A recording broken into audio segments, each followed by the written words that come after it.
when you have a low total and a big spread, then it makes me a little bit nervous. But I can see this being like a 24-10 Steelers win. Now, the Steelers have scored at least 30 points in back-to-back games for the first time in 4 years. But they generally don't do that. And as much as I think Russell Wilson is an upgraded quarterback, I'm not quite so sure that he's at the level where the Steelers are going to suddenly become one of the highest scoring teams in the NFL. I just don't see that happening. I think they'll continue to win like they normally do, which is rely on their defense, take care of the ball on offense, maybe control some time of possession, and then score when they can and pull away. I think they will against the Giants. And what are the Giants playing for? I mean, they can tell themselves, we have to win this game if we have any shot at all whatsoever making the postseason. This is not a playoff team. This is not a good team. And so I really believe that the Steelers are going to cover this number. I'm going to try to find a creative way to play it.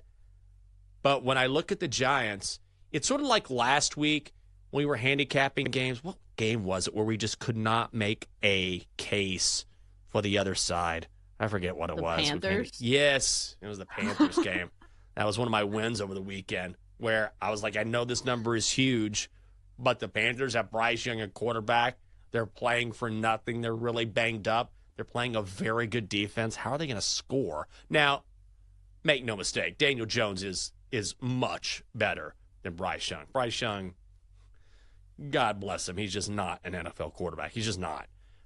So Daniel Jones is an NFL quarterback. He's average at best, but he does belong in the NFL. However, I just don't know how the Giants are going to put up points against the Steelers' defense. The Giants have scored a total of 10 points in their last 2 games. 10. And now they got to go into Pittsburgh at night in front of that crowd facing T.J. Watt and Nat D. I just don't see it. So I would lay it with Pittsburgh. Well, if you want to bank on the Giants offense being really bad, you can play a team total under 14.5 for the Giants for -110 if you want to like single out that angle. But I think maybe one of the sabotage factors for the Steelers is that we saw Russell Wilson go back to some of the explosive plays last week. And that's why we saw the Steelers finally score 37 points, because when you have those moon balls, it really sets up the offense in a good spot. And the reason that this is a sabotage factor is that some of these are 50-50 balls. So if the Giants can get their hands on some of those, turnovers could play a role in this game.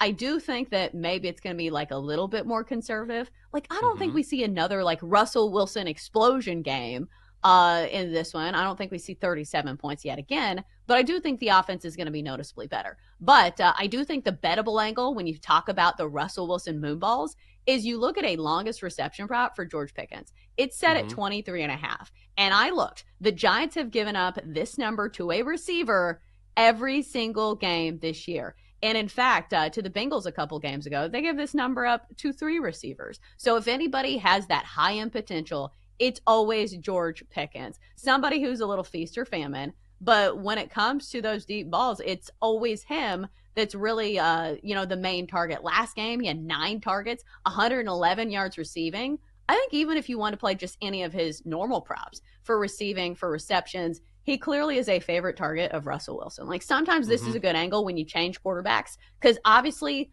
quarterbacks have their guys that they want to throw to. I think in years past, or in games, maybe it was in training camp, it was Pat Fryermuth, but now it's George Pickens. So I feel like the longest reception prop for him, 23.5, I think that's gettable. I feel like Walker Buehler could have a mid-performance here, and we've seen this from the Dodgers lineup all postseason long.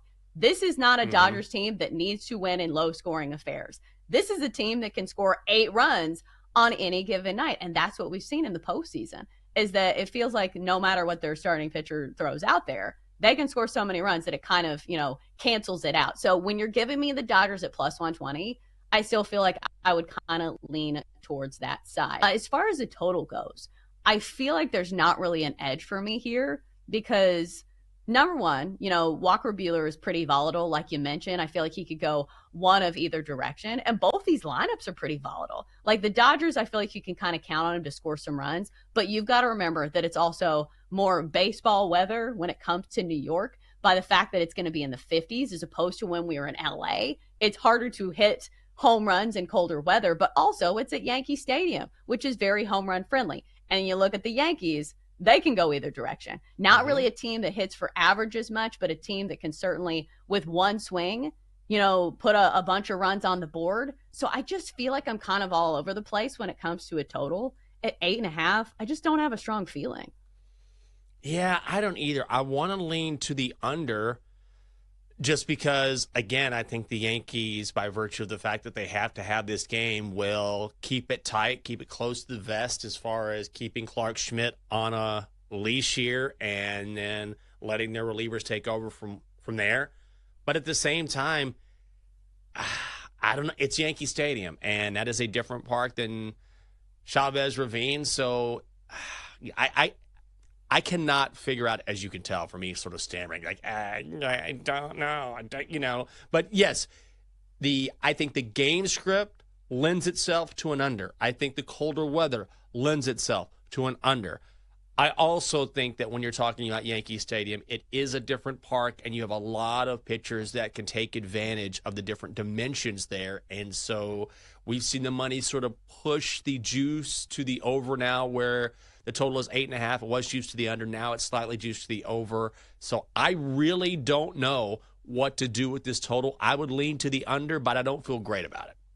Yeah, I think when you have as many home run hitters as both of these lineups do, it's like playing an under in like the NFL when you have like some of the most explosive players in the NFL. Because even if the game is going at a snail's pace and it's 0-0 for a long time, you get some Mm-hmm. ducks on the pond. You have guys like Giancarlo Stanton and Aaron Judge, who I know has not been great in the postseason thus far, but still can hit it over the fence. And then you look at the Dodgers, they have guys 1-9 who can, clean up the bases and hit a home run. So it just feels like maybe it's the play, but I don't want to be that nervous and play it.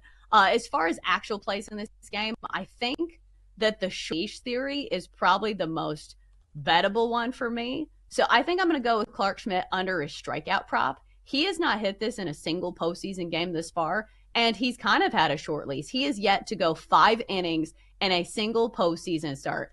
And if you're saying to me, oh, he's going to do it against the Dodgers, probably not. If you look at the season long metrics, there's a reason the Dodgers are in the World Series because their offense is so good. And it's not a strikeout prone lineup.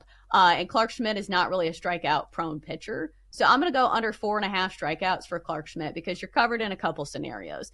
Even if he's efficient in this, I don't think they're going to keep him in long because the first sign of trouble, he's going to be yanked. And the Yankees have a really good bullpen, so why would they not take him out?